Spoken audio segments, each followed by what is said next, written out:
నమస్కారం, నేను మీ నిజం చంద్రబోస్. వెల్కమ్ టు నిజం మీడియా. మన నిజం మీడియాలో ప్రసారమయ్యేటువంటి నిజం నిర్ధారణ కార్యక్రమానికి స్వాగతం.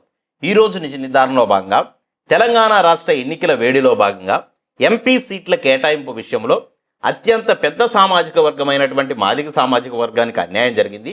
కాంగ్రెస్ పార్టీ 3 ఎస్సీ రిజర్వ్లో కనీసం ఒక్కటి కూడా మాదిగలకు కేటాయించలేదని చెప్పేసి మందకృష్ణ మాదిగ గారితో పాటు కాంగ్రెస్ పార్టీలోనే ఉండబడినటువంటి కొంతమంది నేతలు వ్యాఖ్యలు చేస్తున్నట్టుగా మనం చూస్తున్నాం.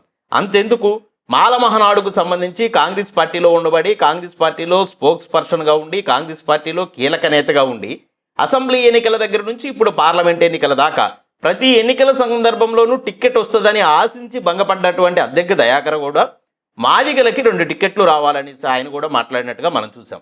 అంతెందుకబ్బా, ఆ పార్టీలో ఉండబడినటువంటి సీనియర్ మాదిగ నాయకుడైనటువంటి మోత్కోపల్లి నరసింహులు గారు కూడా ఏమన్నారంటే, కనీసం మాదిగలకి 1 టికెట్ ఇవ్వరా, మాదిగల యొక్క జనాభా 80 లక్షల మంది ఉంటే కాంగ్రెస్ పార్టీ 1 టికెట్ కూడా ఎందుకు ఇవ్వదని చెప్పేసి ఆయన దీక్ష కూడా కూర్చుంటున్నట్టుగా మనం చూస్తూ ఉన్నాం.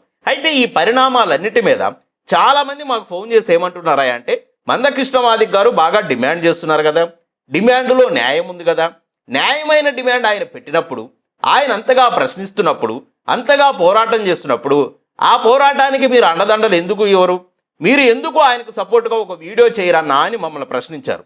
అయితే అసలు దీనిలో వాస్తవం ఎంత, వీళ్ళ పెడుతున్నటువంటి డిమాండ్ అనేది న్యాయబద్ధమైనదా కాదని తెలియాలంటే మా ఈ వీడియో పూర్తిగా చూడండి. పార్టీని మనం కనుక గమనిస్తే 3 స్థానాల్లో 1 స్థానం కూడా మాదిగలకు కేటాయించాల, ఇది వాస్తవమే. దీని మీద మందకృష్ణ మాదిగ గారు ఏం చేస్తున్నారంటే, కనీసం 2 మాకివ్వాలని చెప్పేసి డిమాండ్ చేస్తున్నట్టుగా మనం చూసాం. మోత్కోపల్లి కానీ ఇంకొకరు కానీ ఏమంటున్నారంటే, కనీసం 1 ఇవ్వరా అని చెప్పేసి రిక్వెస్ట్లు చేస్తున్నట్టుగా మనం చూస్తూ ఉన్నాం. అయితే ఇక్కడ సమస్య ఏందయ్యా అంటే, కాంగ్రెస్ పార్టీ కనీసం 1 సీటు కూడా కేటాయించకపోవడానికి వాళ్ళ వైపు నుంచి వాళ్ళ వర్షన్ ఏం చెప్తున్నారా అంటే, మందకృష్ణ మాదిగ గారు మాదిగలందరినీ బీజేపీకి ఓట్లేయమని చెప్తున్నాడు కదా, మరి బీజేపీకి ఓట్లే ఇవ్వనేటువంటి ఈయన కాంగ్రెస్ పార్టీని సీట్లు ఎలా కేటాయించమని అడుగుతారని చెప్పేసి మాదిగ సామాజిక వర్గంలోనే ఉండబడినటువంటి కొంతమంది మేధావులు కానీ నాయకులు కానీ కృష్ణ మాదిగ గారిని ప్రశ్నిస్తున్నట్టుగా మనం చూస్తున్నాం.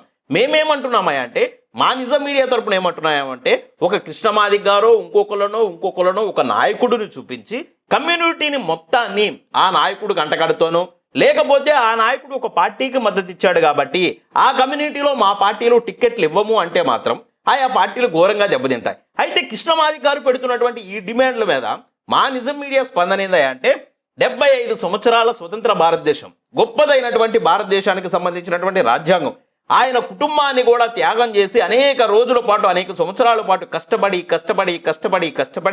ఆయన చదువుకున్నటువంటి చదువునంతా రంగరించి ప్రపంచ దేశాలన్నీ తిరిగి అత్యుత్తమమైనటువంటి అంశాలను పెట్టి భారతదేశానికి రాజ్యాంగాన్ని రచించినటువంటి వ్యక్తి డాక్టర్ బాబాసాహెబ్ అంబేద్కర్. అయితే ఈ రాజ్యాంగంలో ఏందంత గొప్పదనం, ఈ రాజ్యాంగంలో ప్రపంచంలో ఉండబడినటువంటి రాజ్యాంగాలన్నిటికన్నా కూడా అత్యుత్తమమైనటువంటి లక్షణాలు ఏమున్నాయి, అందుకు ఆయన అంత గొప్పగా మనం పొగుడుతున్నాము. ఈ రాజ్యాంగంలో ఉండబడినటువంటి విలువైన విషయాలు ఏంటయ్యా అంటే, మీరు గనక గమనించండి, ఈ భారతదేశంలో ఏ దేశంలో లేనటువంటి విధంగా మీరు గనక గమనిస్తే 18 సంవత్సరాలు నిండినటువంటి ప్రతి ఒక్క వ్యక్తికి ఓటిచ్చాడు కదా, అందరికీ ఉన్నాయి కదా, స్త్రీలు పురుషులు కులము మతము ప్రాంతము ఆర్థిక సంబంధాలతో సంబంధం లేకోకుండా ప్రతి వ్యక్తికి ఓటిచ్చాడు కదా.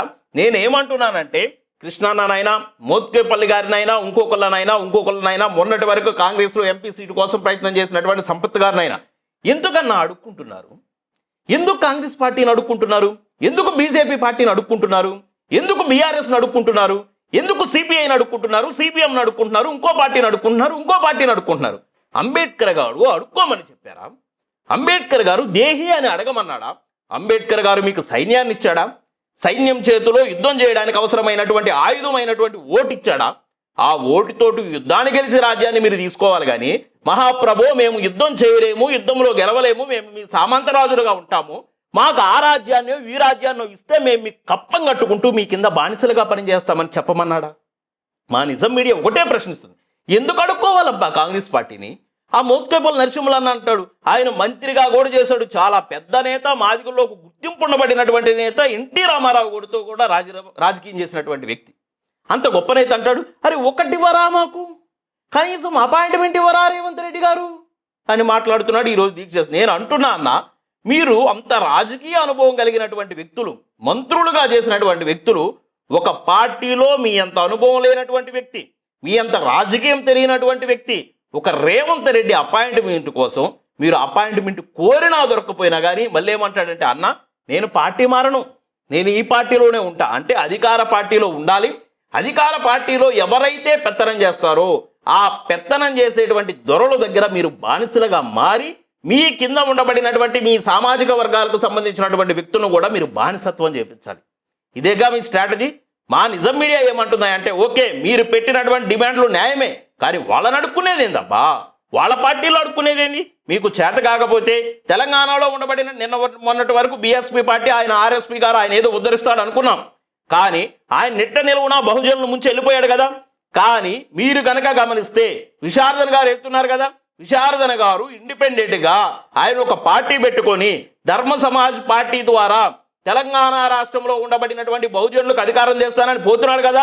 ఆయన ప్రయాణం కొనసాగుతుంది కదా, ఆయన ప్రయత్నం ఏదో చేస్తున్నాడు కదా. ఆ ప్రయత్నానికి సహకరించండి, ఆ ప్రయత్నంలోకి వెళ్ళండి. మోత్కోపల్లి నరసింహలన్నకి కాంగ్రెస్ పార్టీలో అట్లా ఉండి దీక్షలు చేస్తే ఏమవుతుంది? వెళ్ళండి విశారదన్ గారి దగ్గరికి, ఆయనతో కలిసి పని చేయండి, మీ అనుభవాలు పంచుకోండి, మీ అనుభవాలని రంగరించి ఆయనకి తోడ్పాటుగా అందించి తెలంగాణ రాజ్యంలో బహుజన రాజ్యం తీసుకురావడానికి ప్రయత్నం చేయండి. కృష్ణమాదిక్ గారికి కూడా నేను విజ్ఞప్తి ఏం చేస్తున్నాయంటే ఓకే మీరు పెట్టేటువంటి డిమాండ్లు కరెక్టే, డిమాండ్లు ఎప్పుడు కూడా యాచించుకునే విధంగా కానీ బెగ్గింగ్ చేసుకునే విధంగా కానీ అగ్రవర్ణ రాజకీయ పార్టీల దగ్గర మాకు 1 సీట్ ఇవ్వండి 2 సీట్లు ఇవ్వండి అని అడుక్కునే విధంగా ఉండబాకండి. మీ పార్టీ ఉంది కదా, బహుజనుల కోసం ఏర్పాటు చేసినటువంటి పార్టీ ఉంది కదా, ఆ పార్టీలో మీరే ఒక సీనియర్ లీడర్గా ఉండండి, మీరే సలహాదారులుగా ఉండండి.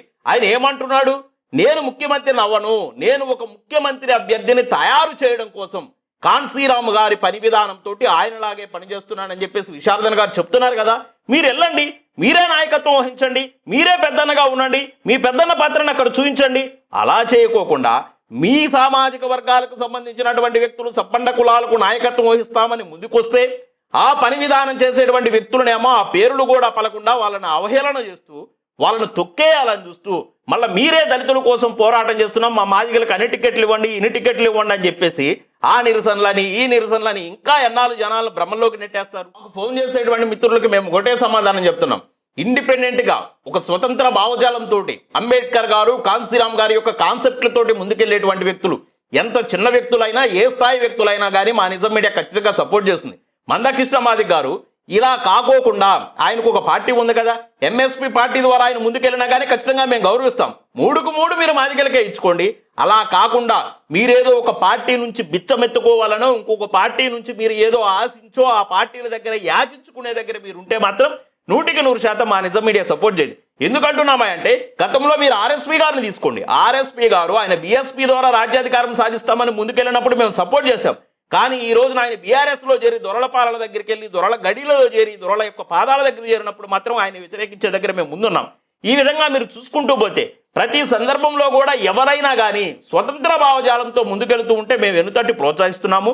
అదే సందర్భంలో కూడా స్వతంత్ర భావజాలంతో ముందుకెళ్ళకోకుండా ఎక్కడన్నా యాచించే విధంగా బెగ్గింగ్ చేసే విధంగా అడుక్కునే విధంగా ఉంటే మాత్రం 100% మేము వాటిని ఖండిస్తాము, వాళ్లకు సపోర్ట్ చేయము అని కూడా మా నిజం మీడియా నిజాన్ని నిర్ధారించి చెప్తూ నిజం మీడియా ఎవరికి అనుకూలము కాదు, అలా అని చెప్పేసి ఎవరికి వ్యతిరేకం కూడా కాదు. ప్రతి సందర్భంలో ఉన్నది ఉన్నట్టుగా నిజాన్ని నిర్భయంగా చెప్పడమే మా యొక్క లక్ష్యం. కాబట్టి మా వీడియోస్ కనుక మీకు నచ్చితే లైక్ చేయండి, షేర్ చేయండి, మన ఛానల్ని సబ్స్క్రైబ్ చేసుకోండి.